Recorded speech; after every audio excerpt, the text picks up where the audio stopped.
Hi, everyone. That was just incredible with Dr. Scott Beyer. Let me know what your biggest takeaway was. Pop into the chat. You can let me know your biggest takeaway from Dr. Scott's session or from our day overall so far or afternoon. We'd love to hear it. Next, we're heading into our breakout sessions. So you are currently in room 2 with Ryan from Avexia. Ryan will be joining us soon. If that sounds like where you want to be, you can just stay put. If you are looking for the session with Brian Blackburn Jr. from Whole Scripts, that's in room 1. So what you need to do is on the top of your screen, you're going to see agenda. Click on agenda, scroll, and you will find the breakout session that you want to attend, the room that you want to be in. So if you want to be in the session with Brian Blackburn Jr. on integrating supplementation into holistic health practices, that's in the room number 1. You are in room 2. Where we'll be talking about maximizing the diagnostic laboratory service line within your practice with Ryan. We're still waiting on Ryan to hop in. So we'll give it another minute or so. But until then, again, use that chat function and tell me what your biggest takeaways are so far. Jen says, my takeaway, how CR can affect insulin function. Yes, I loved hearing about that. There's so much about sleep support that we got to learn from Dr. Beyer and how important it is for us as practitioners and for our clients. I think it absolutely works both ways. So making sure that's involved in your practice as you work with your clients, ensuring that that whole holistic approach is there. And now we have Ryan. Welcome. Ryan is Avexia Diagnostics Chief Commercial Officer. We will discuss steps you can take to maximize your return on diagnostic laboratory services within your practice. And here's what we have in store for the session. You will learn how creating standards within your diagnostic services line will prevent decision fatigue and burnout. You'll understand how healthcare professionals are utilizing program bundles to maximize patient offerings, and you'll gain a glimpse into diagnostic laboratory industry trends. Thank you so much, Ryan, for being here with us today. To kick us off, could you tell me a little bit more about yourself and your career in integrative and functional medicine? Well, I am excited to be here, if anything, to say the word laboratory. I love the pronunciation. So yeah, a little bit about myself. I'm currently the Chief Commercial Officer at Avexia Diagnostics. However, in 2 short months, it's going to mark my 27th year in the integrative functional medicine space. I started my career with orthomolecular products, a nutraceutical manufacturer distributor. And really had an amazing time at that company. I was in sales management, biz dev, international biz dev. For the last 6, 7, 8, 9 years, I also moonlighted as the director of corporate sales training, and had a really great experience at that company. Here's my biggest takeaway from my 19 years at orthomolecular products is the people would say that the integrative functional medicine space is highly fragmented. And what that means is if you walk into a practice in Southern Florida, that practice probably doesn't look anything like a practice would in Central Wisconsin, where I'm originally from. So although I'm not from Canada, I certainly have a Canadian accent.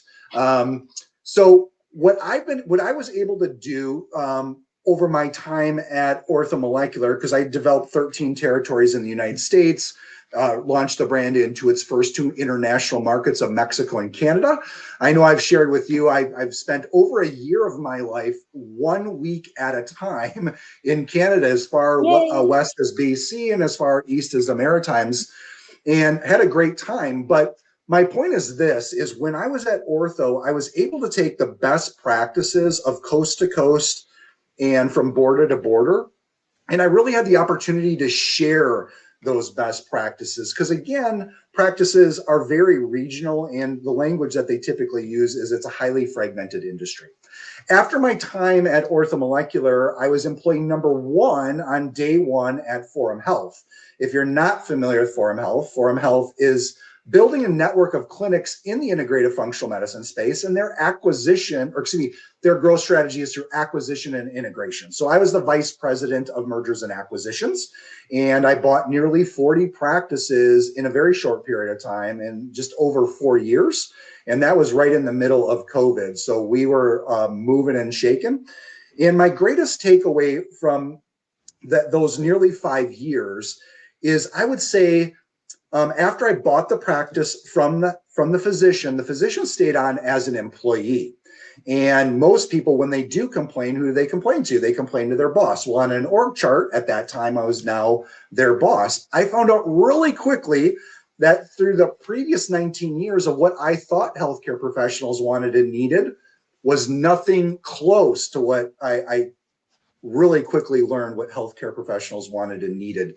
So that was probably my greatest takeaway from Forum Health, is really having a inside view of the healthcare professional from the way that they view their day-to-day.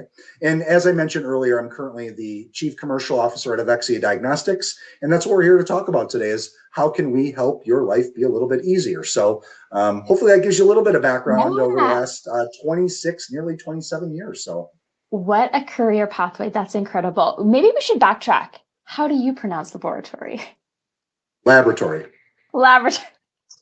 Just different ways. Maybe Canadian American. I grew up in the Middle East as well, so could be pulling from there. The biggest question we have for here today is, what suggestions do you have for maximizing the diagnostic laboratory service line in our audience's practices?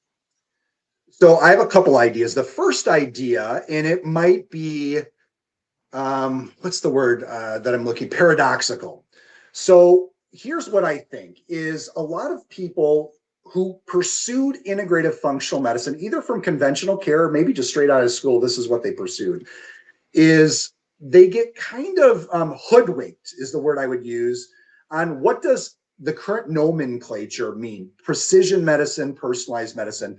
So again, the industry has not served itself at all. Over my 26 years, this industry has had 26 different names. When I first started, it was called holistic medicine, natural medicine. Functional medicine had been around, but it really wasn't being used. But the current nomenclature is personalized and precision medicine. So why I think that is a challenge for somebody who's coming from conventional care into this area of medicine, or someone who's just starting in this area of medicine in their career, is they believe that when they hear personalized and precision medicine, that each treatment plan needs to be completely unique for every patient. Here's the challenge with that. Ultimately, that leads to decision fatigue. Decision fatigue ultimately leads to burnout. So again, my previous career, I was buying medical practices.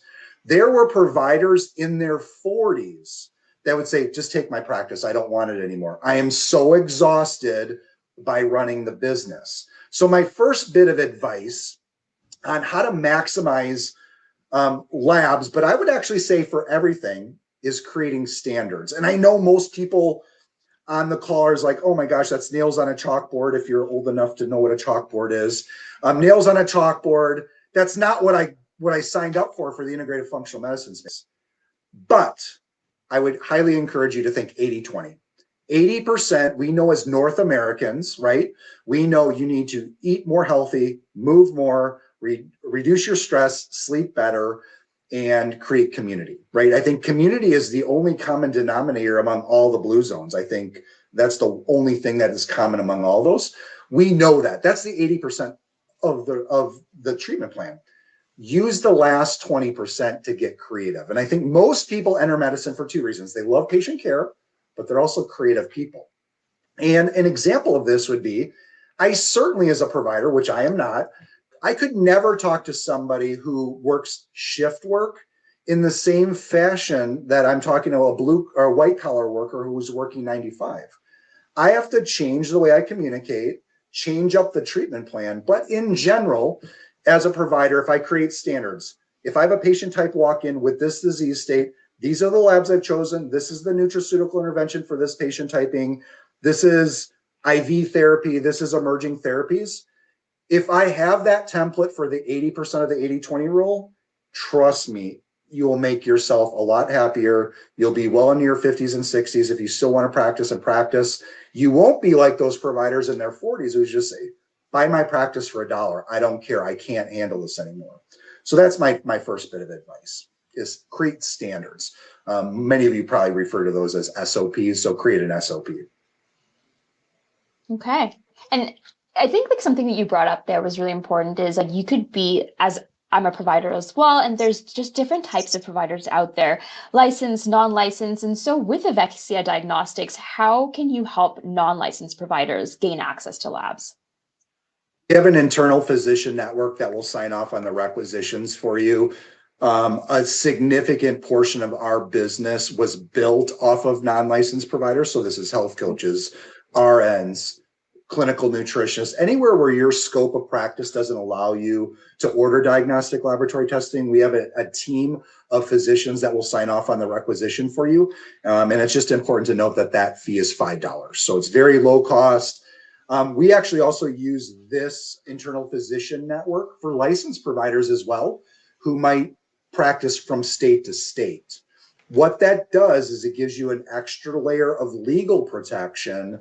And for $5, if I could protect my license, I'm absolutely going to be doing it. So not only for the non-licensed providers, but if there are some licensed providers on this presentation, certainly consider that, especially if you're practicing across state lines. Okay, that's a great insight. Does it matter in terms of like scope of practice based on state or like where in North America the practitioner is? Do you have any guidance around that, or does Avexia have more information? It does not. So it doesn't matter. I would just say we do not currently function in 3 states, New York, New Jersey, and Rhode Island.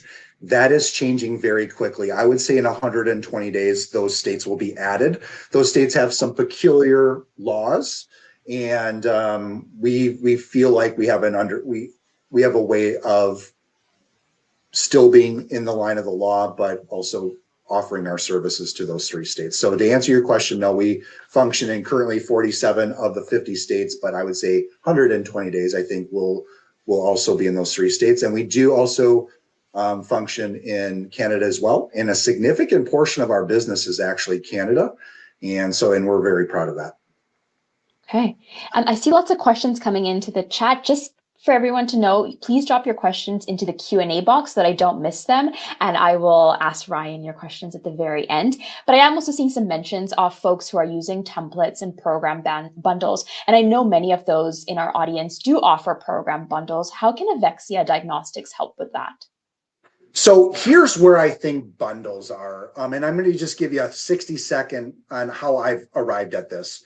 So when I started a long time ago in this space, I started in dietary supplement sales.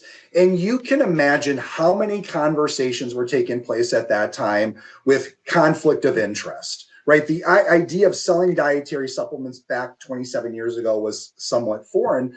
And I would frequently talk to physicians and they would say, well, why would I want to sell my patients something where they know I'm making money off of them and I'm prescribing it? Fast forward to today, that conversation probably never happens, because at this point in time, it's been well accepted. Hey, if I go to an integrative functional medicine provider, there will be service lines that I'm just going to have to pay for out of pocket. IVs, most of the time, supplements, maybe stem cells, exosomes, peptides. Most are not going to be covered by the American insurance model, right? With that stated, even though we've come so far with that concept of, hey, I'm out of pocket, it's just going to have to exist, I am somewhat dumbfounded that the same sentiment has not carried along through labs.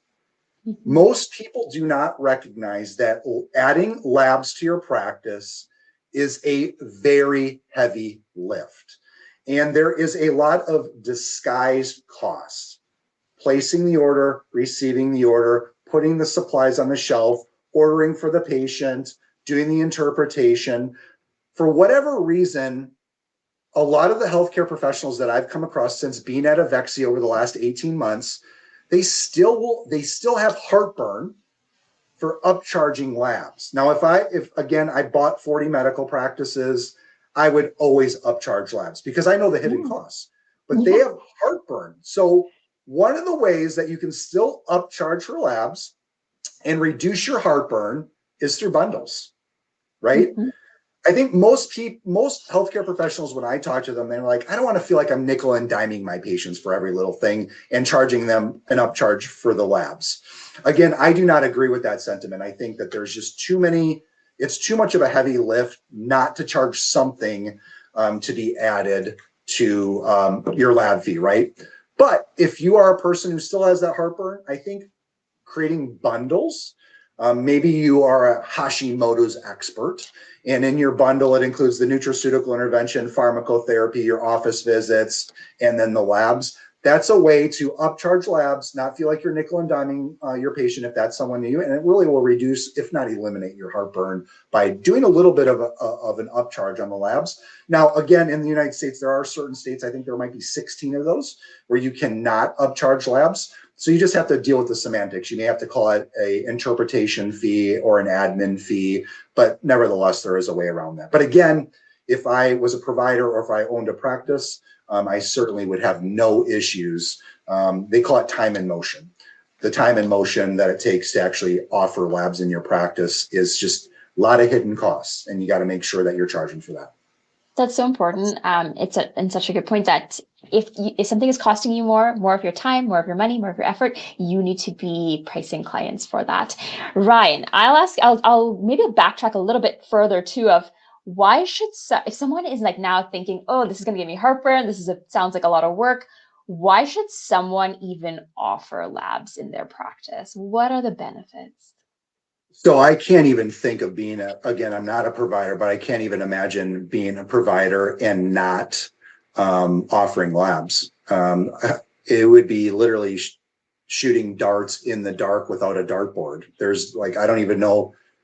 Anecdotally, you certainly can work off of anecdotally. And I know that there's some labs that existed in the past that have lost favor, such as 4-point cortisol, salivary cortisols. A lot of people think that they can just, through anecdotally, they can kind of figure things out. I certainly would never do that.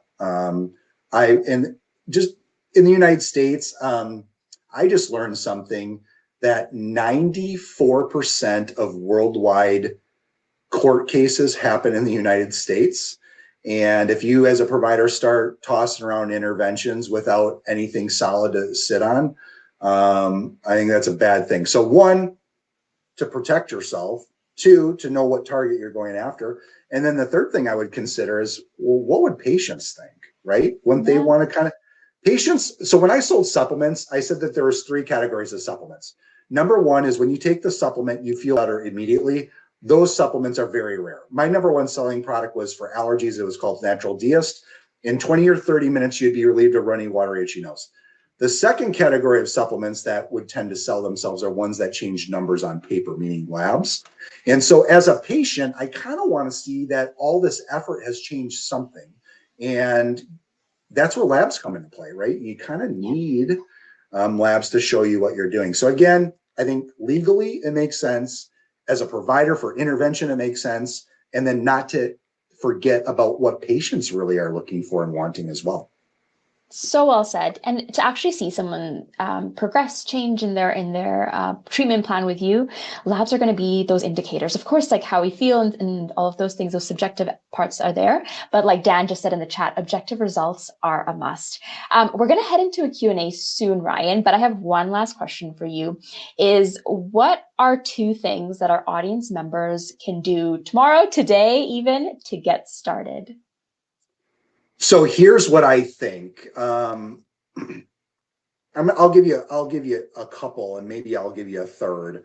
The first one is, as a entrepreneur, if you're an entrepreneur, you own your own practice, it is really mandatory that you schedule somewhere between Monday and Friday, if that's your work hours, get off site. You got to start working on your business and not just in your business. So that would be the first piece of that. The second piece is you really need to understand yourself, know thyself, and you need to figure out how do you get into flow state. Flow state is where the ideas are just cruising and you can't even keep up with you jotting everything down. My 2 areas of flow state are really on the opposite ends of the continuum. One is a very busy Starbucks where I got a lot of background noise. I get in a flow state pretty easily.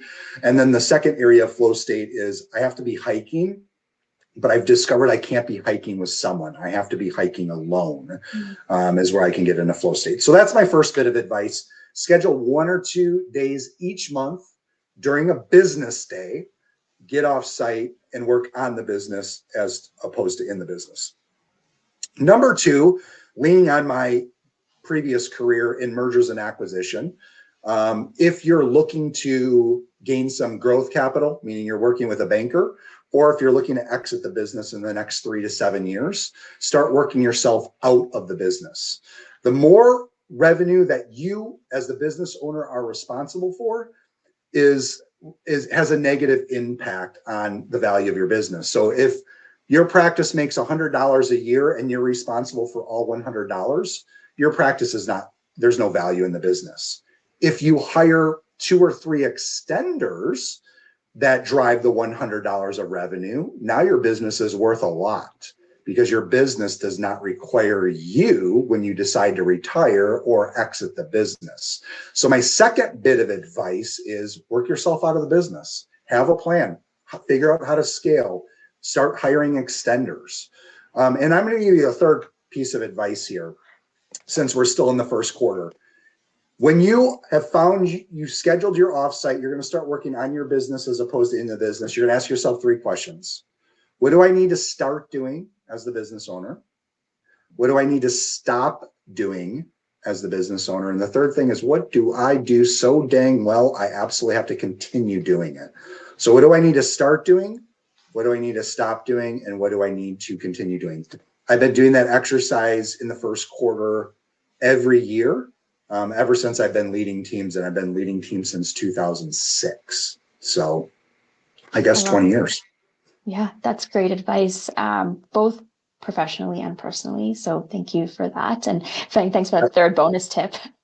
I forgot to mention that. In fact, I asked that question, start, stop, continue, in 3 levels: corporate-wide, team-wide, and personally. So thank you for that little bit of commentary there. That's exactly what we do. Brilliant. We've got some awesome questions. So earlier in this afternoon, we had Full Script. We had Dr. Jeff Glad and Kyle Bratz come speak to us about Full Script and Rupa Health. So we'd love to hear from you on what's the difference between Avexia Diagnostics and Rupa Labs. So the first thing I would say is, when I detail Avexia Diagnostics, I go over 3 value propositions. The first 2 would be very similar to my competitor. The third one, though, is, where does Avexia Diagnostics view ourselves in the ecosystem of the local practice?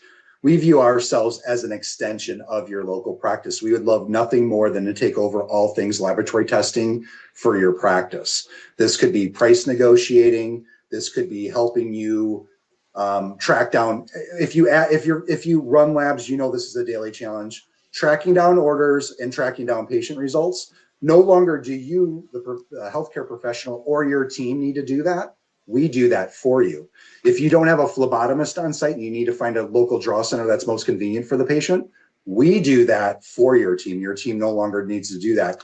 If at the end of the month you're trying to clean up some financial statements, maybe like a P&L, we reconcile bills for you. Maybe you do have a phlebotomist on site and you need to reorder supplies. We reorder supplies for you. We ship them from our own warehouse to you. Maybe you're trying to set up a draw center for the first time. We send you everything: centrifuge, tubes, tops, needles, Band-Aids, tourniquets, whatever's needed. We send everything over to you. So the biggest difference is kind of that, I would call it free employment. We're that extension of your practice. A couple other things that I would say is, we are less expensive at the patient level. We don't have the upcharge to the patient. We also offer some additional discounting. So I would say we're up to 12% less expensive than Rupa Full Script. As a solopreneur, every dollar and cent counts. But if you are running a robust practice, you're probably saving the equivalent of an employee. And not to mention that we're now functioning as an employee. So you might be saving yourself 2 employees, which, you're looking at probably close to $100,000 in savings. There's some various other things that we don't necessarily need to get into. But one other thing I would say is, if you do healthcare professional bill, we do not require prepayment. You pay when tests are resulted. And as a business owner, cash is king.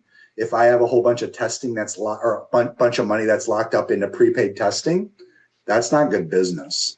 Again, Avexia only bills you when tests are resulted.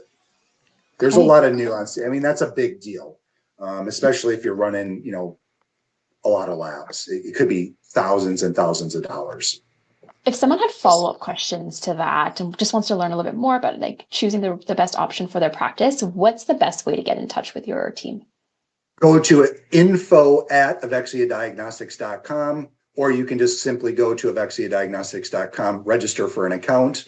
We do deliver on the white glove red carpet service. We handhold you the whole way through.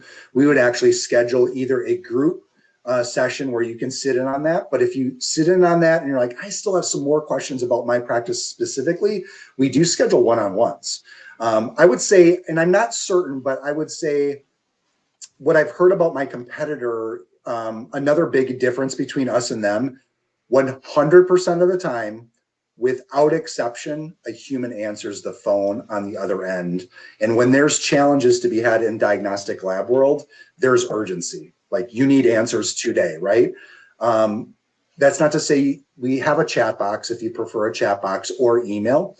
But in some time, listen, I bought those 40 practices. I know the urgency sometimes, and the providers got their butts on fire.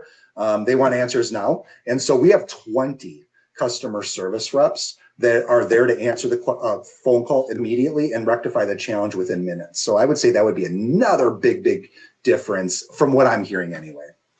That's lovely to hear that customer support is there, because it's so important in our field, especially.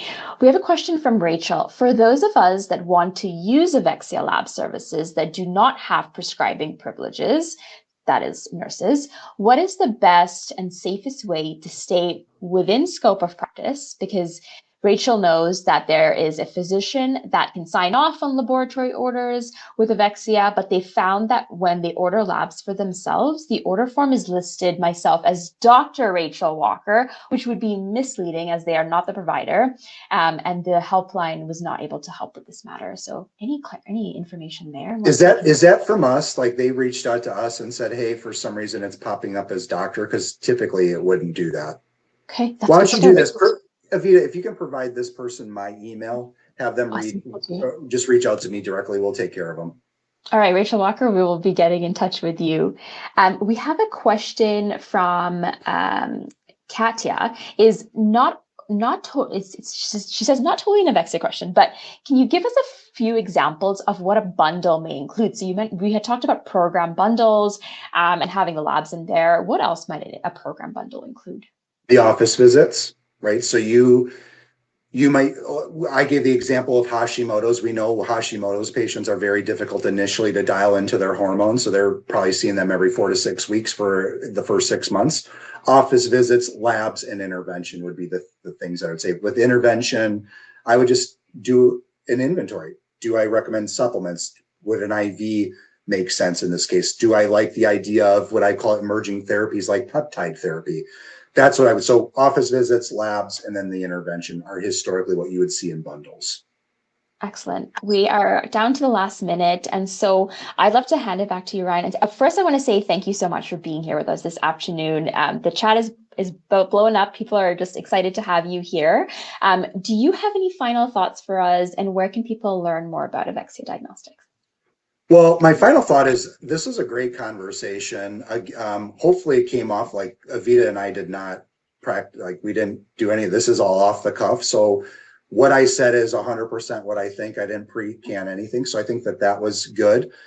And I would just encourage you to go to Avexia Diagnostics. It's free to register and kind of tool around on the platform. I will say, one of the biggest differences that healthcare professionals will recognize is that Rupa's platform is very much like Apple. If you're familiar with Apple, they say Apple is the beautiful walled garden.